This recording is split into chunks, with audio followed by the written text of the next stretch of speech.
Devil Hunters, welcome to Chainsaw Man chapter 118, and we ended things off previously on a huge cliffhanger. Was Denji going to turn into a spinal cord sword, yes or no? And according to the survey, almost 18,000 of you, 80% of you said no, it wasn't going to happen. But you know, I'm still in that 20%. Look, it didn't happen this chapter. I still think it's going to happen. I know I keep on running on that argument of, well, look at the promotional poster. Look at the promotional poster. Fujimoto said Asa is the main character in Chainsaw Man Part 2, and dare I say it, Denji is like co-piloting alongside her. Whether or not you think Asa is the true main character compared to Denji, I think at some point he's going to turn into a sword, but it didn't happen here, so let's explain why. This chapter doesn't really reveal that much into it. I know many of us know that Denji is a hybrid, Denji is immortal, and well, Denji has arguably or not arguably the death devil inside of him, i.e. Pochita. Much like Sukuna or the fox inside Naruto, I can't help but wonder if there's something happening within Pochita where Yoru's trying to tap into something to make something happen, but then Pochita is like stopping it all entirely. But unfortunately for Asa, the basis on why she's concluding that it didn't work is because she thinks Denji truly didn't have feelings for her. And much like in many rom-coms where there just seems to be a problem that stemmed off of something that was a bit, well, miscommunication from both parties, this is what we're getting here. It's a little wholesome, it's a little sweet because we know Asa's personality at this point to a T. So her insecurities are definitely getting to the better of her. Denji said all these things, but I guess he never really liked me after all, right? And that's not the case. We know Denji does, in fact, have some type of inkling of feelings for Asa because, well, why would you ask a girl out on a second date if you didn't care for her, right? Unless, fellas, you like being in the friend zone, and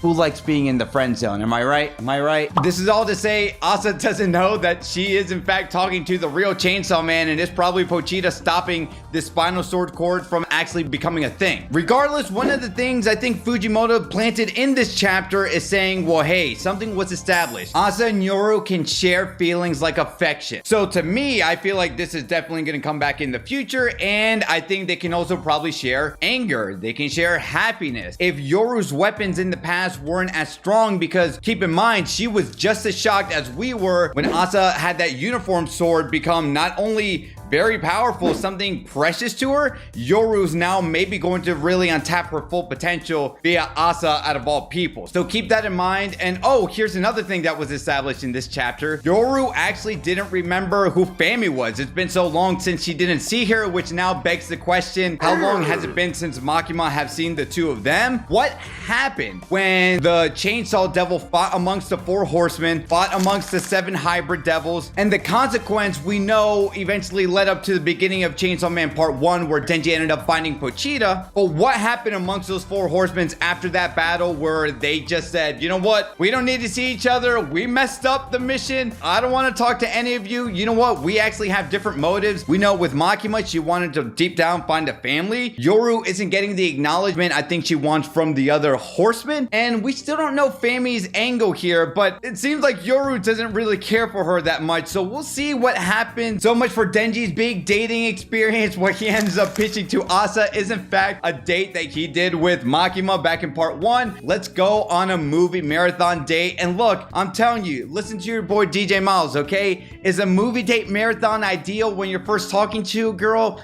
No, I'm telling you right now, that's something once you're already established, once you're already dating, I think that actually does sound like fun. And it's so interesting to me how Asa was like, oh, 2,000 yen for a movie marathon date? No, that's way too much. I can't afford that. 2,000 yen, I had to look it up. Translates into $15. And we know how much Denji is pinching pennies to secure a future for Nayuta. So I did find it odd that Denji had enough to go on a movie marathon date, but Asa over here was like, no, that's too much. But now this leads to the most exciting part in this chapter, because this is where Asa reveals, well, I don't have a VCR in my place, can we go to your place? He hesitates a little bit and he's like, well, I mean, we can, but you have to follow the rules real carefully. carefully, because if you don't follow the rules, the worst case scenario that will happen to you is you will die. Now, what is this alluding to? Nayuta. We know Nayuta is a reincarnated control devil. I know this chapter made things dire. I think maybe Denji just looking out for Asa, rightfully so, because we know Nayuta and Denji's relationship. We saw them a couple chapters back during the fake Chainsaw Man debacle that they were sleeping together. So I know Nayuta and Denji definitely have a good relationship with one another. I think it's more so, again, Fujimoto just playing up that rom-com slice of life thing that you would see in Rent a Girlfriend or Nagatoro, right? Where it's like, oh, I don't like this person. No, you can only date the best of the best women. And will that be Asa? Well, only time will tell. But Denji's looking out for her because, well, we know the implications of what a control devil could do. How much has Nayuta mastered or even garnered her abilities over these past few years since post part 1 of Chainsaw Man? That is yet to be determined. One thing I wanted to say is we've come to the point now with Chainsaw Man part 2 where there are leaks being promoted out there. Look, I don't care if you read the leaks, just don't ruin the fun for each and every one of us in the comments down below. Speaking of this love-filled chapter, my Chainsaw Man Smash or Pass video is coming out within this week, so if you want to check it out and see who I do Ada with, you're gonna want to click on this video right here.